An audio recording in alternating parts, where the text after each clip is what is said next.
Time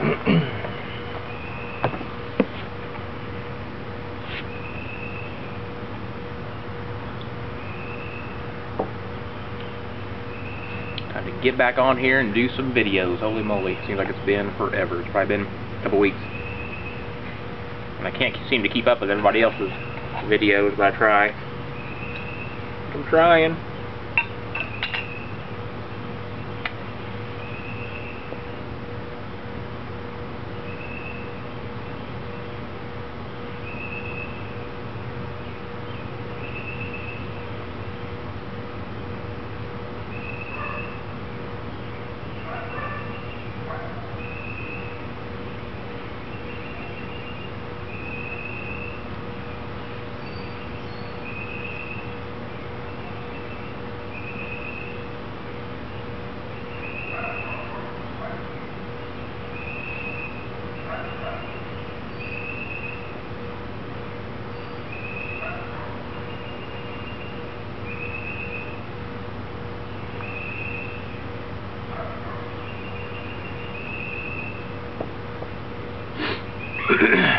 Got some Maltese Falcon from the Cobunist a while back, and that's what I've got this guy loaded with. It's about 8 a.m.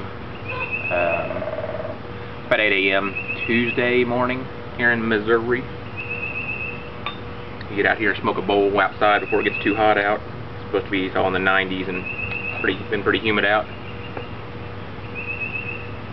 Smoking some Maltese. This is the Cobunist. I think he said one of his favorites, or his favorite right now.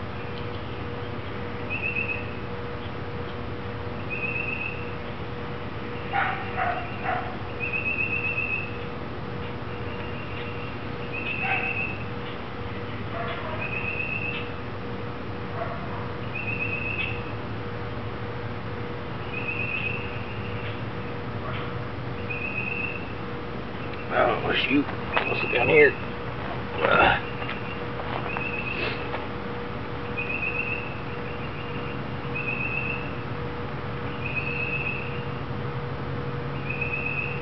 As of this past weekend, Just for Him tobacco shop in Springfield, Missouri, if I'm not mistaken, is now smoke-free. What kind of an oxymoron is that? A smoke-free tobacco shop. They're still trying to fight it. There's a lady, I don't know, I think she owns a business where she's about to go out of business because of the smoking ban. I'm not sure if she has a bar or exactly what it is, but she's hired an attorney and is trying to fight it, so we'll see.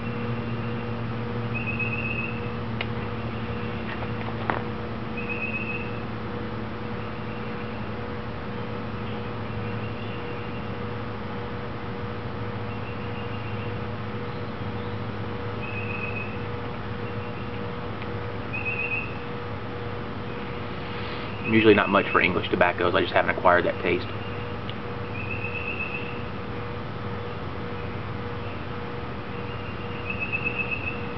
Let alone for one early in the morning.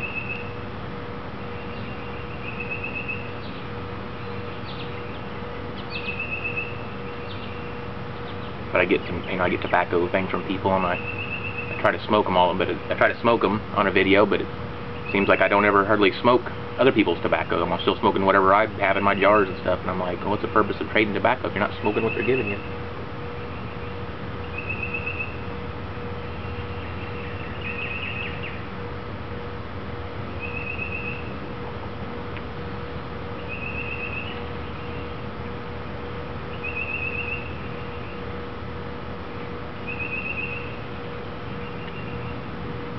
Pretty good though, it's not too strong. The GLP's Maltese Falcon, not too strong. You're smoking a little half bowl in there, and the old Peterson Capit. It's got a nice kind of a tall, kind of a wide bowl, not too wide, not too thin, but a good kind of fat bowl for English.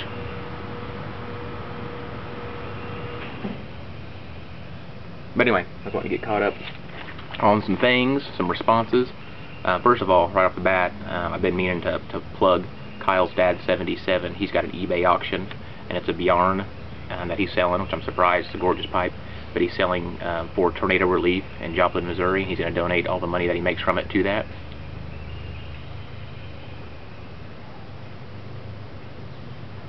So if you want to check it out, it's on eBay. The number, you can just search Bjarne Tornado Relief, or it's number 120-730-739-726. Again, he's donating all the money from that Bjarne. I think it's up to like $151, and there's like 5.5 hours left as of 8 o'clock this morning. I thought about trying to get about 100 people on YouTube together and everybody pitch in like $5, and so you're talking what, $500, and buy it, and then everybody, you know, keep it for, I don't know, 2 weeks and smoke it and then pass it on to the next person. That would have been a lot. You may not have ever seen the pipe for like 4 years. I paid $5 to smoke that pipe, and I didn't get it until 4 years later. But that would have been a good way, I think, to raise some money, and also almost have like a pipe community pipe that we're passing around. You just smoke whatever you want to in it. But I didn't do all that. I've been working. I think I worked 6 or 7 days out of the last 7 or 8 days.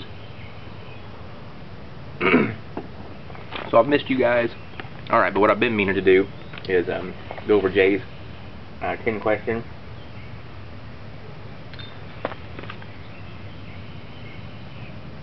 That was before the crazy lady story contest, but I gotta do the 10 questions. So let's knock these out. Bent or straight? I hardly have any straight pipes. I think I have 3, maybe 4.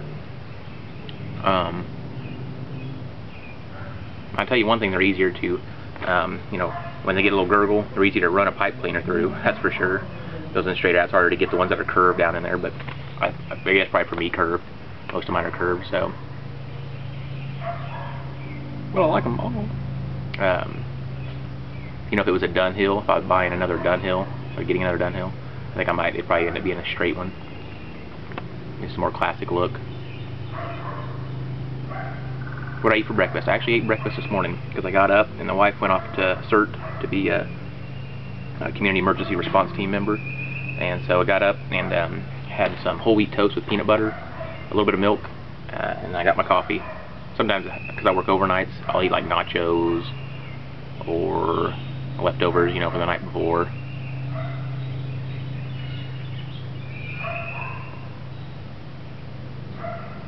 Sometimes it's a beer for breakfast. What blended tobacco would I be? I thought about this for a while. I think I would be Samuel Gowis Fire Dance Flake, because it's a good, I'm not bragging about myself or anything, but it's a good quality Virginia tobacco. Nothing too crazy, but then when you pop the tin and you smell it, it's like, what's that smell? That came out wrong. It's what's the smell in a good way. But I don't know, it's just kind of a unique tobacco. I don't really know what kind of resemblance I have to it, but I love that tobacco, so that's what I'd want to be. What makes a great pipe? I don't know, I always thought that if I didn't like the look of a pipe, I wouldn't smoke it, but that's not true, because I've about worn out my little basket pipe that I got when I first started. And it doesn't look that good. Really, to me, what makes a pipe is the smokability. The pipe can be as neat and cool or as traditional and rustic looking, you know, but if it doesn't smoke well, and I'll be honest with you, the BP Jums, I have a hard time smoking. I love the looks of them because they're so traditional looking, but they're so shallow and wide, it's just really hard to keep a bowl going. So I think for me, it's really the smokability. You know, certain pipes just smoke certain tobaccos better. Where do I see myself in 10 years as a pipe smoker? I hope I'll be in Oregon by then. And here soon, today and tomorrow, I've got a lot of time on my hands. I got to do a lot of things around the house, but I want to knock out some videos because I have some questions to ask you guys, because we're trying to get to Oregon. We're not having a lot of luck. But hopefully in 10 years, I'll be 42.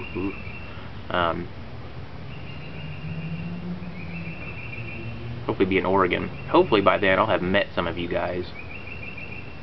Maybe. You know, if I get to Oregon, I want to meet Northwest Pipe Smoker. He's just right outside where we want to live. You know, there's several of you.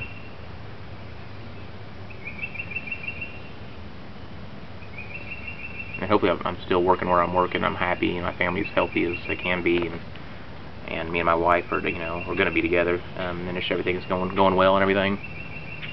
We're having some Dutch Brothers coffee in Oregon, some Sunshine Pizza, some Burgerville. I like to eat. Alligator or lion? I'm gonna go with the alligator, because it's got little arms, and so all I've got to worry about is the mouth. So we're gonna give that a whirl.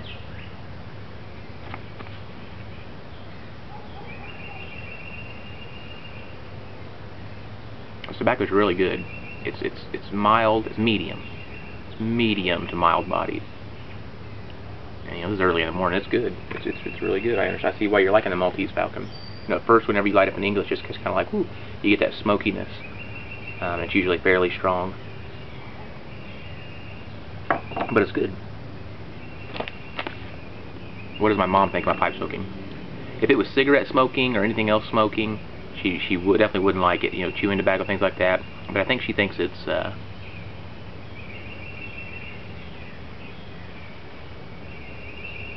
like not smoking, really. It's not exactly smoking, which, you know, you're not inhaling, you're not getting any lung, you can still smell it. Like, it's great, you know, it's massively healthy for you, but I think she thinks it's kind of funny. More than anything, she really doesn't say anything. I don't usually smoke much around her or anything, so.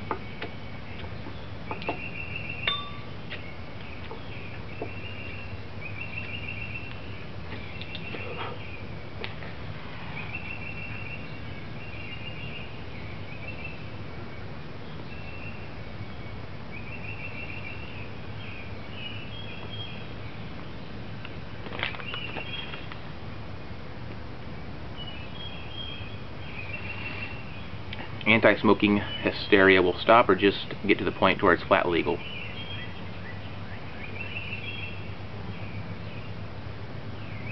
I don't know. It's going to get more expensive. Even if it got expensive where I couldn't really afford it, I would still smoke. I just would smoke maybe less.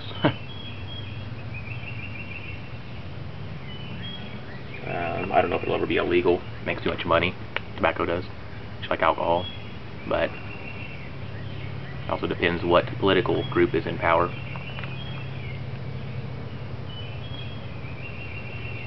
Have you ever tried any forms of tobacco? Yeah, I mean, I've tried chew when I was younger, like 16, 15. I didn't like that. Made me sick. Cigarettes, I actually smoked for like 10 years. And I finally got kicked that habit. Cigars, I've tried, you know, one or two good ones and then some cheap ones. You know, I'm just not much for cigars right now. Haven't tried any snuff, but I'd like to. Do I let pipes rest before I smoke them? Yeah, unless I'm out, or I have one pipe and I'm just smoking, you know, out with the buddies, just say, you know, somewhere. Then and if that's all I've got, I'll smoke it again. But yeah, typically I'll at least let them rest for a day. What I like to do is when I get done smoking them, I'll shove a pipe cleaner down through it and just let it sit. And the next day I'll pull this open and kind of clean it out, and then just let them separate and sit apart to where the air can kind of get down into the shank and dry it up, help it dry it up and everything. Lighters or matches? I don't know. If you say, well, I will supply you, you know, with all the matches you want, or all the butane you want, all the lighters you want, you know, what would you do? I'd like to say matches, because it's more traditional, I think. But you know, when it's windy and just different things, it's just a lot easier to grab a lighter. So, if I had to pick one, gosh, I don't know. I think if I had to, I would pick matches. Even though it's a little more effort, and maybe a little more difficult, you may not be able to smoke when you want to, where you want to, because you can't get it lit or something. I think I would stick with the traditional method if I had to, for the rest of my life. But that means you got to supply me with all the matches that I need. Alright, I'm going to cut this video because it's way too long, and make another one here a little bit later. See you guys. Watch out. Thanks, Cobunist. Appreciate it. Smoking good.